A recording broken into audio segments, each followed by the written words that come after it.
Vote আসছে, আর ভোটকে কেন্দ্র করেই ব্যস্ততা বাড়ছে বেশ কিছু ক্ষেত্রে। একদিকে রাজনৈতিক ময়দানে লড়াই যেমন জোরদার চলছে, ঠিক তেমনই ব্যস্ততা বেড়েছে মুদ্রণ শিল্পে। বর্তমান সময়ে ডিজিটাল মাধ্যমের দাপট থাকলেও ভোটের ময়দানে সাধারণ মানুষের কাছে পৌঁছাতে আজও প্রিন্টেড উপাদানের গুরুত্ব অপরিসীম। যেমন পোস্টার থেকে ব্যানার, লিফলেট থেকে ফ্লেক্স, প্রচারের মূল হাতিয়ারগুলি তৈরি করতে এখন দম ফেলারও সময় নেই প্রিন্টিং ব্যবসায়ীদের। আজ আমরা চলে এসেছি শিয়ালদার এক ব্যস্ততম রাস্তা সূর্যসেন স্ট্রিটে। জেনে নেব নির্বাচনের এই উত্তল সময়ে দিনরাত এক করে কিভাবে চলছে প্রচারের সামগ্রী তৈরির কাজ। নির্বাচনের মরশুমে কর্মব্যস্ত প্রিন্টিং টেকনোলজির নেপথ্যে রয়েছে ডিজাইনারদেরও ভূমিকা। আমরা কথা বলেছি সেই রকমই এক ডিজাইনারের সাথে। আপনারা কত বছর ধরে এই নির্বাচনী প্রচারের সরঞ্জাম তৈরির কাজে যুক্ত? 21 বছর। ভোটের নির্ঘণ্ট ঘোষণার পর থেকে কাজের চাপ কতটা বেড়েছে? ভোটের নির্ঘণ্ট প্রকাশের পর থেকে কাজের প্রেসার তেমন দ্বারা কিছুই নয়। এক একটা প্রার্থীর কাজ এসে গেল, তো কাজ করে দিলাম। কাজ করে দেওয়ার পরে ডিজাইন হয়ে যাওয়ার পরে এবার প্রার্থীরা ওনাদের নিজেদের ফাইল নিয়ে চলে যায়। নিজেদের ফাইল নিয়ে চলে গিয়ে ওনারা ওনাদের ইচ্ছা মতো যেখানে পারে সেখানে প্রিন্টিং করে নেয়। আসলে আমাদেরটা হলো ডিজাইনিং হাব। তো ডিজাইনিং করে দেওয়ার পরে এবার প্রার্থীরা যেখানে যেখানে যে যা পারে ক্যান্ডিডেটরা সেখানে তাদের এলাকায় ছাপিয়ে নেয়। যেহেতু এখান থেকে কলকাতা থেকে নিয়ে যাওয়ার জন্য একটা কস্টিং পড়ে যায় ব্যাপক হারে জেলায় জেলায় পৌঁছতে গেলে। তো মেনলি ডিজাইন হাউস থেকে হয়ে যায়, এবার যে যার নিজেদের জেলায় জেলায় বা বিধানসভা কেন্দ্রে ছাপিয়ে নেয়। এবারের নির্বাচনে কোন জিনিসের চাহিদা সব থেকে বেশি, পোস্টার, ব্যানার নাকি ফ্লেক্স? এবারে ইলেকশানে সব থেকে বেশি আমি করেছি সেটা হলো পোস্টার। ফ্লেক্সের ডিজাইনটা খুব এখনো পর্যন্ত কম আছে। তো সব থেকে বেশি করেছি আমি পোস্টার এবং গামিং স্টিকার। আগের নির্বাচনের তুলনায় এবার কি রাজনৈতিক দলগুলো অর্ডার দিতে একটু দেরি করছে, নাকি অনেক আগে থেকেই বুকিং শুরু হয়ে গেছে?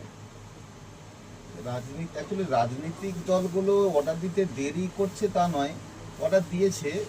যেখানে যেখানে যে সমস্ত প্রিন্টিং হাবগুলোতে দেওয়া আছে, বিধানসভার এক একজন ক্যান্ডিডেটের এক একটা প্রিন্টিং হাবে প্রিন্টিং ইউনিটে অর্ডার দেওয়া আছে। যেহেতু আমাদের এখানকার রানিং মার্কেট, তো রানিং মার্কেটে সেই হিসাবে লোকসভা ইলেকশনের থেকে বিধানসভা ইলেকশনের প্রেসার অনেকটাই কম। আগের বছরগুলোতে শুধু নেতাদের ছবি থাকতো, এবার কি ডিজাইনে কোনো নতুনত্ব বা কার্টুন গ্রাফিক্সের চাহিদা বেড়েছে? না, কার্টুন গ্রাফিক্সে বা এআই এর চাহিদা কিছু বাড়েনি। প্রার্থীরা যেমন দ্বারা নিজেদের ছবি দিতেন তেমন সেই রকমই ছবি দিচ্ছেন। বা কার্টুন বা এআই এর সমস্ত প্রচলিত এখানে আমাদের পোস্টার জগতে খুব একটা নেই। এখনকার কর্মীরা কি হাতে লেখা ব্যানারের চেয়ে কম্পিউটারে ডিজাইন করা ফ্লেক্স বেশি পছন্দ করছেন? অবশ্যই। আগে হাতে লিখতে গেলে বা দেয়াল লিখতে গেলে যে টাইমের ব্যাপারটা থাকতো, সে টাইমের ব্যাপারটা তো আর লাগছে না। এখন আপনি বললে সারাদিনের ভেতরে কয়েক হাজার স্কোয়ার ফিট প্রিন্টিং ছাপা হয়ে যাচ্ছে। কিন্তু একটা ব্যক্তিকে যদি হাতে লিখতে বলা হয়, একটা ব্যানার লিখতে তার তো মিনিমাম 2 ঘন্টা সময় লেগে যাবে।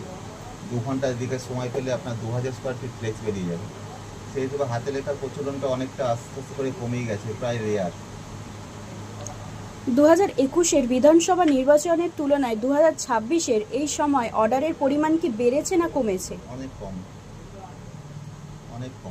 আগের লোকসভা ইলেকশনের থেকে বিধানসভা ইলেকশনের ফ্লেক্স ছাপানোর প্রবণতাটা অনেকটাই কম। এখনও পর্যন্ত ইলেকশনের বাকি আর 20 দিন, এখনও পর্যন্ত খুবই কম।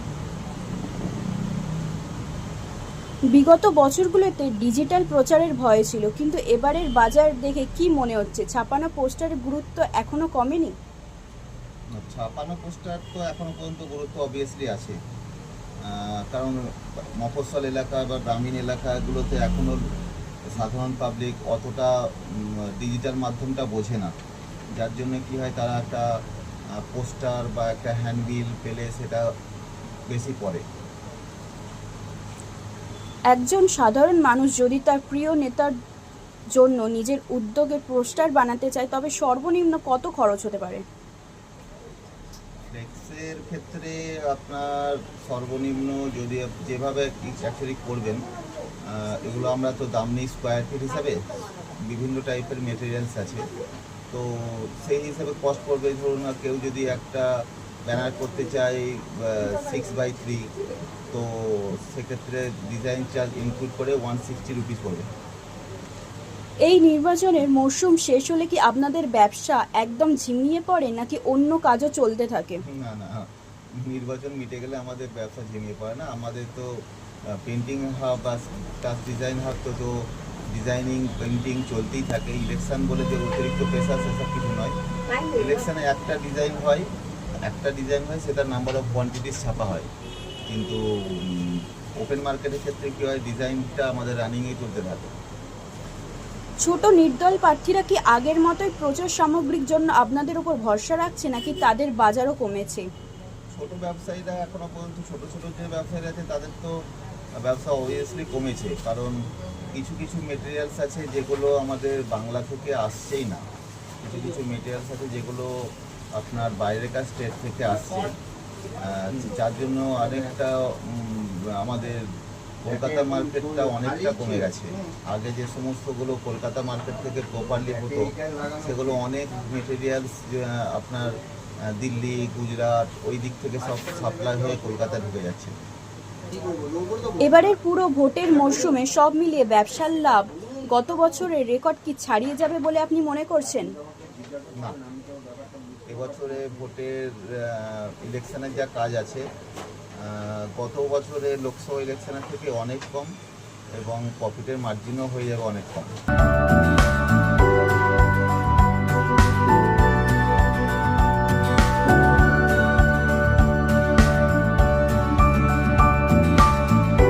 এবারের বাজার কেমন দেখছেন? বাজার একদমই ভালো নয়। বাজারে মালের দাম অনেক বেড়ে গেছে রিসেন্ট, সেই কারণে পেপার বিক্রি অনেক কমে গেছে, এটাই। গত নির্বাচনের তুলনায় কাগজের দাম বা প্রিন্টিং কালির দাম কতটা বেড়েছে? 20% বেড়ে গেছে এবার, পেপার এবং কালি দুটোরই। এই মূল্য বৃদ্ধি কি আপনাদের ব্যবসার লাভে টান ফেলছে? অবশ্যই টান ফেলছে ব্যবসা লাভে। প্রিন্টিং এবং কাগজ শিল্পের ওপর বর্তমান জিএসটি হারের ফলে ছোট ব্যবসায়ীদের ব্যবসা চালানোর কতটা কঠিন হয়ে পড়েছে? অনেক কঠিন হয়ে পড়েছে। ছোটোখাটো ব্যবসায়ীদের যা মার্কেট এখন বাজার, এতে পেপার বিক্রি করে জিএসটি চালিয়ে সব কিছু ফাইল মেনটেন করা খুবই দুষ্কর ব্যাপার হয়ে যাচ্ছে। সুতরাং ছোটো ব্যবসায়ীদের খুবই কঠিন হয়ে পড়েছে। এই মরশুমে কত অতিরিক্ত শ্রমিকের প্রয়োজন হয়? এই সময় এক্সট্রা প্রিন্টিংয়ের জন্য যে বাইন্ডিং, ফ্লেক্স এইসব তৈরি করার জন্য কিছু লেবার দরকার হয়, সেটা এখন যা বাজার এই অনুযায়ী আমি সঠিক মূল্য আর কি মজুরি দিয়ে আমি লেবার পাচ্ছি না।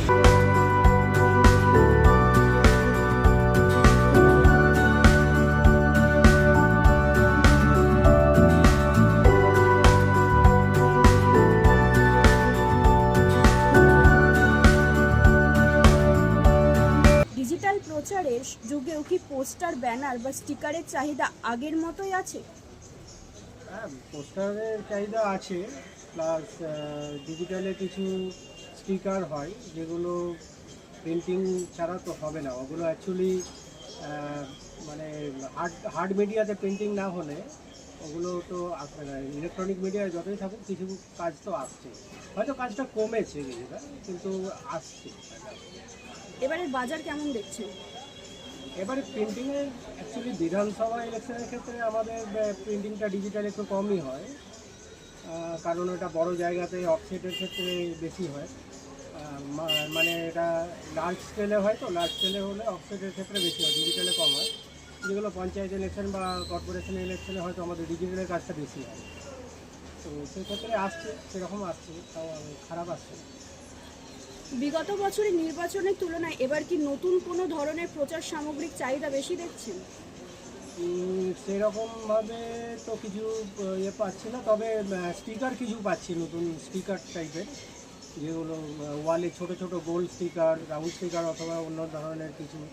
আর তাছাড়া এখন ক্যালেন্ডার, যেটা মানে বিশেষ করে পয়লা বৈশাখের জন্য যে ক্যালেন্ডারটা, এটা খুব পরিমাণে এখন দেখা যাচ্ছে।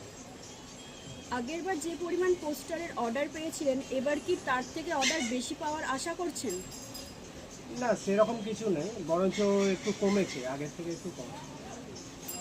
ডিজিটাল প্রচার বাড়লেও কি সাধারণ মানুষ এখনও দেওয়ালের পোস্টার বা হাতে হ্যান্ডবিল দেখতে বেশি পছন্দ করছে বলে আপনার মনে হয়?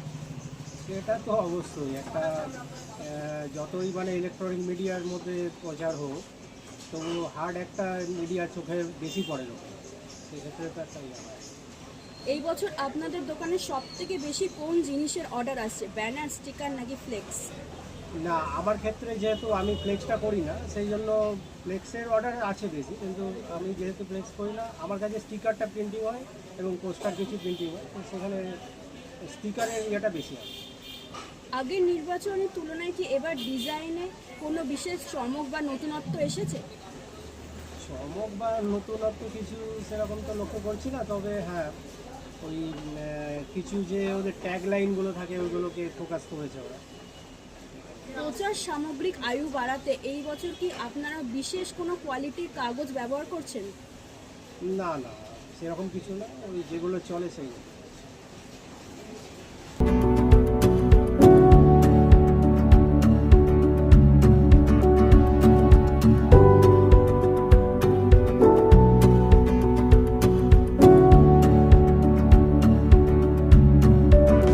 আমি শ্রেয়সী সামন্ত, ক্যামেরা পার্সন শ্বেতা কৌশলের সাথে, হেডলাইন্স, কলকাতা।